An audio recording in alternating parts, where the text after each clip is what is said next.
Stock మార్కెట్లను tariff భయాలు షేక్ చేస్తున్నాయి. దీంతో ఇంట్రాడేలో సెన్సెక్స్ 76,000 దిగువకు పడిపోయింది. సెన్సెక్స్ 1400కు పైగా పాయింట్లు, నిఫ్టీ 370 పాయింట్లకు పైగా నష్టపోయాయి. గ్లోబల్ మార్కెట్ల నుంచి బలహీన సంకేతాలతో ప్రధాన షేర్లలో అమ్మకాలు వెల్లువెత్తాయి. అమెరికా టారిఫ్ భయాలు మన మార్కెట్ సెంటిమెంట్ ను బలహీనపరిచాయి. IT, consumer durables, health care, technology కౌంటర్లు భారీ కరెక్షన్ కు గురయ్యాయి. నిఫ్టీ ప్రధాన షేర్లలో ట్రెండ్, ఇండస్ బ్యాంక్ 4.5% పైగా లాభపడగా Bajaj Auto, HDFC Life, Jio Financial 1% పైగా లాభంతో నిఫ్టీ టాప్ గైనర్స్ గా ఉన్నాయి.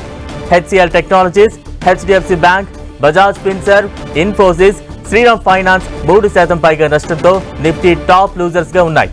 పరస్పర సుంకాల పెంపుతో అమెరికాలో ఆర్థిక సంక్షోభం తలెత్తే అవకాశం ఉందని పలు రీసెర్చ్ సంస్థలు అంచనా వేస్తున్నాయి. తాజాగా ప్రముఖ రీసెర్చ్ సంస్థ గోల్డ్మన్ సాక్స్ అమెరికా రేటింగ్ ను కాస్త డౌన్ గ్రేడ్ చేసింది. అలాగే యుఎస్ ప్రతికూల ప్రభావాన్ని 20% నుంచి 35% పెంచింది.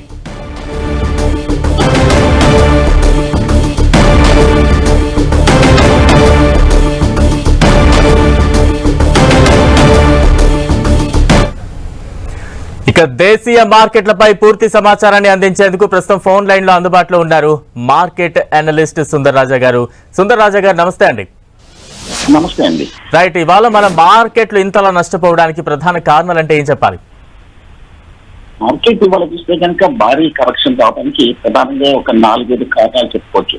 ఒకటి, ఇందాక మీరు చెప్పినట్టుగా రేపు సాయంత్రం అంటే ఏప్రిల్ 2వ తారీఖు ఇక్కడ మన రాత్రి సమయానికి అమెరికాలో చూస్తే కనుక టారిఫ్లు, టాక్సేషన్లు కూడా విధిస్తున్నారు అన్న వార్తలు రావడం గరిస్తాం.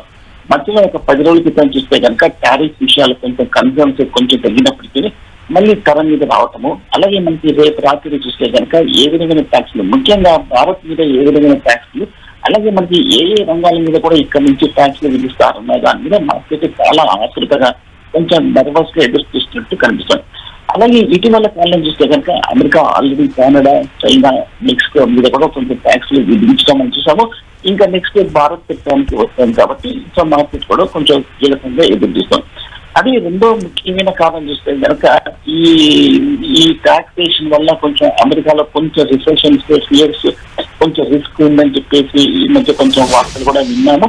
అలాగే కొంచెం రిసెషన్ కూడా వస్తే కనుక కొంచెం భారత్ మీద ఏమైనా కొంచెం ఇంపాక్ట్ ఉంటుందేమో అన్న కొంచెం అనుమానాలతో మార్కెట్ కరెక్ట్ అవడం కూడా చూస్తాం. అలాగే ఇంకొక మూడో కారణం చూస్తే కనుక ఈ మధ్య మనకు తెలిసిందే, లాస్ట్ 10 రోజుల క్రితము మార్కెట్ లో ఒక భారీగా ఒక సడన్ గా అన్ఎక్స్పెక్టెడ్ గా ఒక భారీ అప్ ట్రెండ్ అనేది కనిపించింది. నిఫ్టీ చూస్తే కనుక ఇంచుమించు 22 నుంచి 24,000 దాకా పెరిగింది కాబట్టి దానికి ఒక్కసారిగా కరెక్షన్ రావటం అనేది మనం చూస్తాం. సో ఈ కారణాల చేత మార్కెట్ హై నుంచి బాగా కరెక్షన్ అనేది వాళ్ళ కనిపిస్తుంది. నిఫ్టీ చూస్తే కనుక ఇవాళ ఇంచుమించు ఒక 350 పాయింట్లు అంటే 1.5% పడింది. అలాగే బ్యాంక్ నిఫ్టీ కూడా ఇంచుమించు ఒక 1.5% వరకు తగ్గటం అనేది ఇవాళ చూసాము. రైట్, థ్యాంక్ యూ సుందర్ రాజా గారు.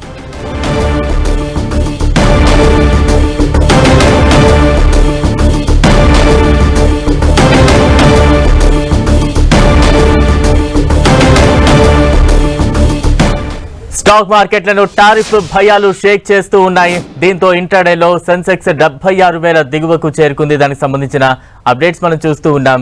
సెన్సెక్స్ 1400కు పైగా పాయింట్లు, నిఫ్టీ 370 పైగా పాయింట్ల నష్టంగా ఉంది. గ్లోబల్ మార్కెట్ల నుంచి బలహీన సంకేతాలతో ప్రధాన షేర్లలో అమ్మకాలు వెల్లువెత్తాయి. అమెరికా టారిఫ్ భయాలు మన మార్కెట్ సెంటిమెంట్ ను బలహీనపరిచాయి. IT, consumer durables, health care, technology కౌంటర్లు భారీ కరెక్షన్ కు గురయ్యాయి. నిఫ్టీ ప్రధాన షేర్లలో ట్రెండ్, ఇండస్ బ్యాంక్ 4.5% పైగా లాభపడగా Bajaj Auto, HDFC Life, Jio Financial 1% పైగా లాభంతో నిఫ్టీ టాప్ గైనర్స్ గా ఉన్నాయి. ఇక HCL Technologies, HDFC Bank, Bajaj Finserv, Infosys, Shriram Finance 3% పైగా నష్టంతో నిఫ్టీ టాప్ లూజర్స్ గా ఉన్నాయి.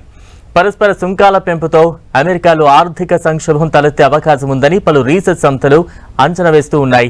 తాజాగా ప్రముఖ రీసెర్చ్ సంస్థ గోల్డ్మన్ సాక్స్ అమెరికా రేటింగ్ ను కాస్త డౌన్ గ్రేడ్ చేసింది. అలాగే యుఎస్ ప్రతికూల ప్రభావాన్ని 20% నుంచి 35% పెంచింది. దీంతో ఇన్వెస్టర్లలో భయాందోళనలు పెరిగాయి. అలాగే క్రూడ్ ఆయిల్ ధర కూడా భారీగా పెరగడం మన మార్కెట్ల సెంటిమెంట్ను బలహీనపరిచింది.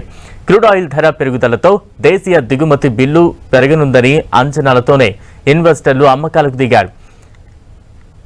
రేపు వాషింగ్టన్లో పరస్పర సుంకాల ప్రణాళికను యుఎస్ ప్రెసిడెంట్ డొనాల్డ్ ట్రంప్ ప్రకటించనున్నారు.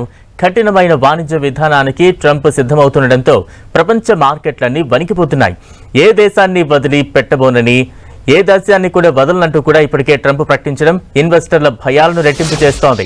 మరోవైపు అమెరికా నుంచి దిగుమతి అయ్యే ఉత్పత్తులపై సుంకాలను తగ్గించే యోచనలో ఉంది భారత్. తొలి దశలో $23 బిలియన్ విలువైన యుఎస్ ప్రొడక్ట్స్ పై భారత్ సుంకాలు తగ్గించాలని యోచిస్తోంది. త్వరలో రంగాల వారీగా భారత్ అమెరికా చర్చలు జరపనున్నాయి. ఇక ఈ నెల 7 నుంచి 9వ తేదీ వరకు RBI monetary policy committee meeting జరగనుంది. ఈ నెల 9న కీలక వడ్డీ రేట్లను ఆర్బీఐ 25 బేసిస్ పాయింట్లు తగ్గించే అవకాశం ఉన్నట్లు వార్తలు వస్తున్నాయి. దీంతో పాటు పలు కారణాలతో మన మార్కెట్లు షేక్ అవుతున్నాయి.